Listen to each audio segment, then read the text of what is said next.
পৃথিবীতে এমন কোন জিনিস নাই যেখানে শান্তি তৃপ্তি হতে পারে নারী ছাড়া। পৃথিবী এমন কোন বিছানা নাই সেই বিছানায় শুয়ে শান্তি পেতে পারে মানুষ স্ত্রী ছাড়া। পৃথিবীতে এমন কোন খাদ্য নাই যে খাদ্য খেয়ে মানুষ শান্তি তৃপ্তি পেতে পারে স্ত্রী ছাড়া। পৃথিবীতে এমন কোন ব্যবস্থাপনা নেই যেখানে মানুষ শান্তি তৃপ্তি পেতে পারে স্ত্রী ছাড়া। স্ত্রী হচ্ছে পৃথিবীতে আল্লাহর পক্ষ থেকে দেওয়া শান্তি তৃপ্তির ব্যতিক্রম জিনিস। আল্লাহ তাআলা বলছেন অমিন আইতিহান খালাকালাকুম মিন আনফুসিকুম আজওয়াজান লিতাসকুনু ইলাইহা। পৃথিবীর মানুষ আমি তোমাদের পক্ষ থেকে তোমাদের স্ত্রীদেরকে সৃষ্টি করেছি যাতে করে তোমরা সেখানে শান্তি তৃপ্তি পেতে পারো।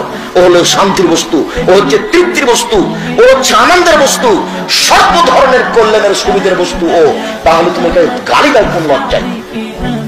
তোমার কথা আমি বলেছি জীবনে তুমি কোনোদিন বলবে না তোমার ঠোঁটটা মোটা। একবার যদি ঠোঁট মোটা বলো তাহলে তোমাকে 10 বছর ভালোবাসবে না।